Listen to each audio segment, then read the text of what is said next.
Hello जी। Welcome back. एक बार फिर से आप सबका हमारे चैनल पर स्वागत है। थैंक यू सो मच हमारे वीडियोस को इतना सारा प्यार देने के लिए। एंड आज मैं लेकर हाजिर हूँ एक बहुत ही इंपॉर्टेंट टर्म इन्वेस्टमेंट की दुनिया में, जिसको कि शायद बहुत सारे लोग यूज नहीं करते हैं, but I must say this is a favourite term of Warren Buffett and Charlie Munger. और इस टर्म को आपने बहुत ज्यादा मार्केट में सुना नहीं होगा, but let me tell you this is one of the very very मतलब स्ट्रॉन्ग टर्म, जिसको अगर आप समझ लेते हैं तो आप एक मिनट के अंदर बता सकते हैं कि कौन से स्टॉक को आपको खरीदना चाहिए या नहीं खरीदना चाहिए। एटलीस्ट अगर खरीदना है तो फिर मतलब आप रिजेक्ट तो कर सकते हैं किसी भी स्टॉक को एक मिनट में कि यार इस वैल्यू पे, इस प्राइस पे मुझे खरीदना तो नहीं है।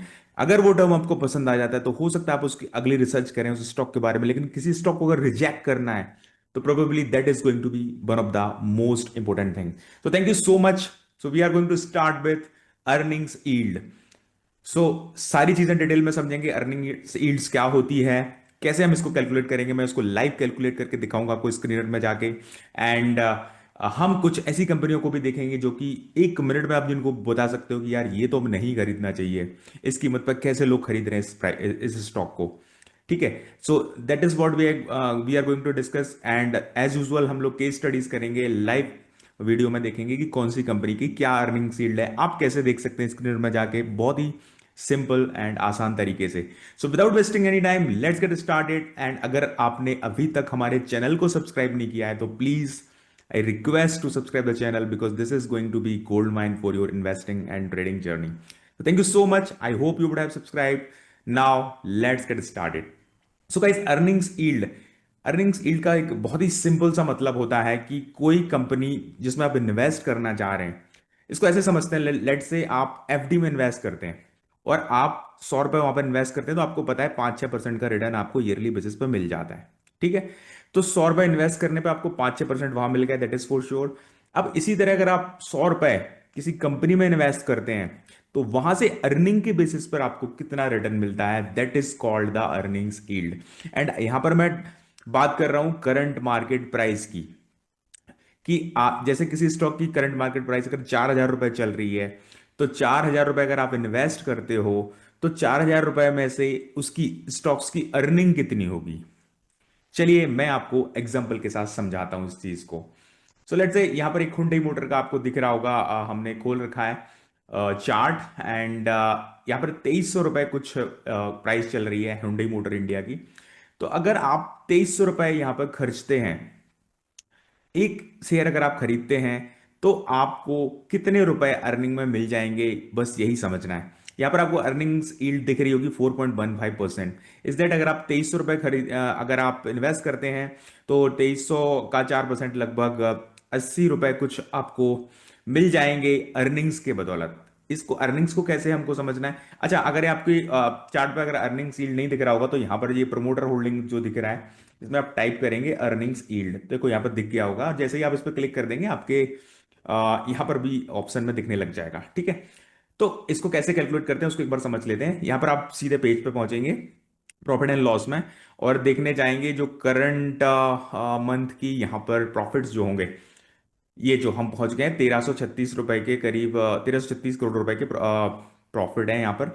और ईपीएस जो है, हर शेयर पे इन्होंने करीब 16 रुपए कमाए हैं, मतलब एक शेयर पे 16 रुपए कमाए हुए हैं। अब इसको एक शेयर पे 16 रुपए, तो अब हमको ये देखना पड़ेगा कि इनके टोटल कितने शेयर हैं, फ्लोटिंग शेयर कितने हैं। तो यहाँ पर 9,26,000 कुछ शेयर हैं। तो बस आपको क्या करना है कि इस अर्निंग पर शेयर, मतलब एक शेयर की अर्निंग को टोटल नंबर ऑफ शेयर से डिवाइड कर देना है आपको, राइट। और उसको 100 से आप अगर मल्टीप्लाई कर देंगे तो आपके पास अर्निंग यील्ड आ जाएगी, राइट। क्योंकि ईपीएस जो होता है वो ऑलरेडी बाकी सारी चीजें एडजस्ट कर लेता है। तो आपको करंट मार्केट प्राइस पे उस स्टॉक में इन्वेस्ट करना है कि नहीं, इसका समझ में आ जाएगा। चलिए आगे बढ़ते हैं। बड़ा ही सिंपल सा फॉर्मूला, जैसे मैंने बताया, अर्निंग्स यील्ड जो है ईपीएस, जो जो भी ईपीएस है उसको शेयर प्राइस से डिवाइड करेंगे, इंटू 100 कर देंगे तो आपको आ जाएगी। इसका दूसरा आसान तरीका है, ये पीई का इनवर्स मल्टीपल होता है, मतलब अर्निंग्स यील्ड इक्वल टू 1/पीई।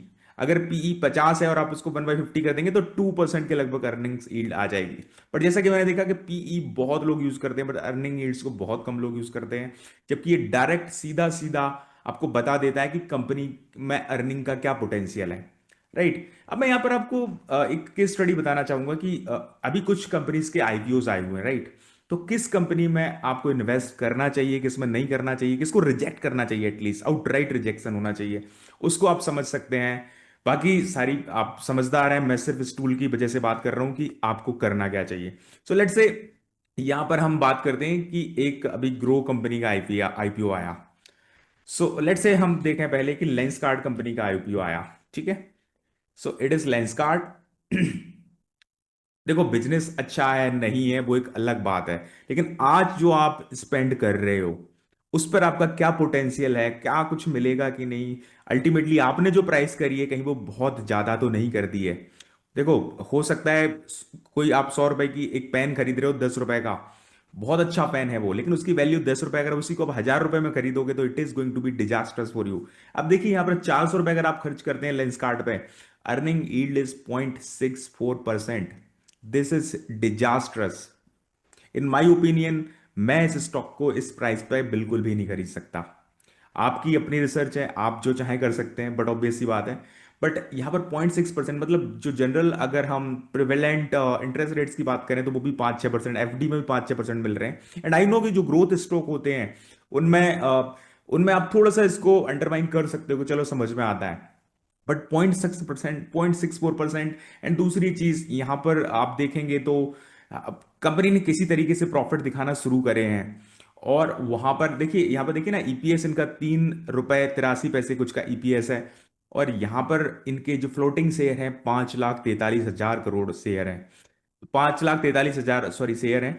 सो आप देखेंगे तो ईपीएस जो है इतना कम, और जो शेयर होल्डर्स हैं इतने ज्यादा हैं, और इसी वजह से इनका अर्निंग यील्ड्स है 0.64%।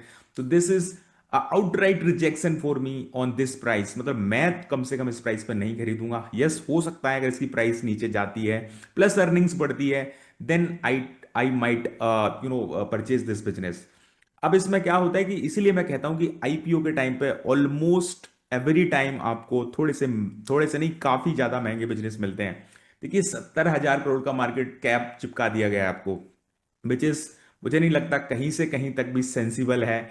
बहुत अच्छी अच्छी कंपनियों के इतने मार्केट शेयर होते हैं। आप पिडीलाइट कंपनी को अगर देखेंगे, जस्ट गिव मी 1 मिनट, तो इनका मार्केट शेयर अभी 1.5 करोड़ है। क्या आपको लगता है कि लेंस कार्ड जो है, पिडीलाइट, हम कब से देख रहे हैं यार, 50-60 साल से कंपनी चल रही है, उसका इससे डबल ही है जस्ट। जबकि ये कल के दिन मार्केट में आती है और उसका मार्केट केयर शेयर 70,000 करोड़ रुपए, ओ एम जी। एंड यहां पर चलो दूसरी कोई कंपनी लेते हैं, ग्रो।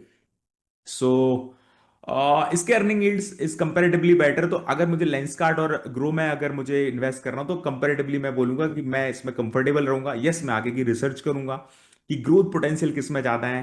देखिए, इनकी ग्रोथ भी ज्यादा बेटर दिख रही है मुझे, और इनका ईपीएस भी काफी बेहतर है, और इनके जो फ्लोटिंग शेयर है उससे काफी कम है।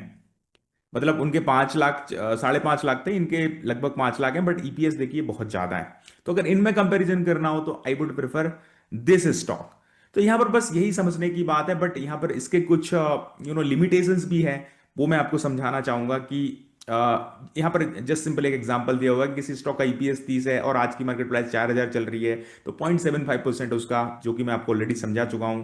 आप देखिए, एफडी गिव 7%, 6 to 7% का आपको रिटर्न देती है, और इसकी जगह अगर इससे कंपैरिजन करें, एटलीस्ट अगर, देखो, अच्छी इन्वेस्टिंग वही होती है जहां पर आपकी अर्निंग यील्ड्स भी अच्छी हो, प्लस उसके बाद कंपनी की आप ग्रोथ चेक करें कि आगे उस कंपनी में ग्रोथ पोटेंशियल भी है। Then you are going to find out the value stock. तब कहते हैं कि कुछ रिसर्च हुई। चलिए आगे बात करते हैं, तो इसके लिमिटेशंस को एक बार समझ लेते हैं। किसी भी चीज के प्लस होते हैं तो माइनस भी होते हैं। तो अब जैसे आपने इसके बेस पर रिजेक्शन कर दिया, अब अगर किसी का अच्छा है तो उसके बाद हमको क्या चेक करना है, ईपीएस फ्लक्चुएशन। मींस मुझे हमें ये देखना है कि ऐसा तो नहीं है कि किसी एक, मतलब यहां पर अगर हम प्रॉफिट एंड लॉसेस में जाते हैं, और यहां पर किसी एक इनकम की वजह से कोई एक इनकम डाल दी, एक्स्ट्रा इनकम, जिसकी वजह से किसी क्वार्टर में बढ़ गया हो और हमको लगे कि बहुत बढ़िया ईपीएस हो गया, तो आपको कंसिस्टेंटली चेक करना है, ना कि किसी वन ऑफ इनकम। अब ये जो अदर इनकम होता है, इसको आपको चेक करना है कि ऐसा नहीं हो कि यहाँ पर अदर इनकम कुछ दिख नहीं रही और एक में, जैसे कि अब यहाँ देख सकते हैं, थोड़ा सा स्मार्टली प्ले करा गया है कि देखिए अदर इनकम यहाँ पर नहीं है, और यहाँ पर देखिए 351 करोड़ ये कुछ ईसॉप को मैनेज करा जाता है। इसके बारे में मैं आपको एक वीडियो बना के अलग से दूंगा। यहाँ पर देखिए ज्यादा हो गया और उसी वजह से हमको नेट प्रॉफिट इतना भी दिख रहा है, तो अल्टीमेटली इसकी जो अर्निंग यील्ड्स है भाई सब इससे भी बहुत कम होगी। तो you need to understand that, right. Cyclical earnings, कुछ कंपनीज होती हैं जिनकी अर्निंग्स ना मतलब साइकिल चलती है किसी किसी इंडस्ट्री में, तो वहां पर हो सकता है, जैसे स्टील इंडस्ट्री होती है, काफी अलग बातें होती हैं, इनको हम डिस्कस करेंगे इसी वीडियो में। तो उनमें क्या होता है कि किसी एक साल नहीं चला, एक साल चल गया, तो हमको देखना पड़ेगा क्या लगातार वो स्टॉक ईपीएस अच्छा दिखा रहा है या फिर किसी साइकिल की में जाकर के अच्छा है। तो हमको देखना है कि consistency, because consistency always beats, अगर एक वन ऑफ द टाइम के जो अदर इनकम आ रही है, तो कंसिस्टेंट आपको स्टॉक्स को पकड़ना है। ग्रोथ पोटेंशियल, यस, सबसे बड़ी बात है जो इसकी लिमिटेशन है कि इसमें जो ग्रोथ पोटेंशियल उसको इग्नोर करा जाता है। तो आपको यह देखना है कि यार जो सेल्स है, जो पैट है, वो लगातार बढ़ रहा है। पहले आपने देख लिया कि अर्निंग यील्ड्स अच्छी है, उसके बाद you have to find it कि उसके बाद की चीजें भी अच्छी हैं क्या स्टॉक की, then we can evaluate the company on further parameters. लेकिन ये रिजेक्ट करने के लिए तो बहुत ही अच्छा टूल है। सो आई होप आपको समझ में आया होगा कि कितनी बेहतरीन टूल है ये। Warren Buffett and Charlie Munger का फेवरेट टूल है। कहा जाता है कि कोको कोला को जब वो इवेल्युएट कर रहे थे तो शुरू शुरू में उन्होंने देखा कि इसकी अर्निंग यील्ड्स इंटरेस्ट रेट से बेहतर है, तो डेफिनेटली, और उनको बिजनेस मॉडल उसको समझ में आ गया था कि ग्रोथ इसमें दिखने वाली है। तो बस वही आपको करना है, आपको समझना है कि इसके बेस पे अगर आपको समझ में आ गया कि मुझे स्टॉक ये ठीक लग रहा है, उसके बाद आप उसका ग्रोथ पोटेंशियल देखिए। कोई वन ऑफ इनकम तो नहीं है, साइक्लिकल स्टॉक नहीं है, या फिर जो आपका ड्यू डिलीजेंस है उसको चेक करिए और यूज करना शुरू करिए अर्निंग यील्ड्स को। And thank you so much, I hope आपको वीडियो पसंद आया होगा। प्लीज सब्सक्राइब द चैनल, क्योंकि मैं इस टाइप के वीडियोस, इन्वेस्टिंग वीडियोस, अगर आप स्टूडेंट हैं फाइनेंस के, या फिर आप इन्वेस्टर हैं, या फिर सीखना चाहते हैं फाइनेंस को, मैं लगातार इस टाइप की वीडियोस लाता रहता हूं। So thank you so much for watching the video, and once again request to subscribe the channel so that you should not miss any amazing video from my side. Thank you so much, and I'm going to meet you in a new video very soon. Thank you.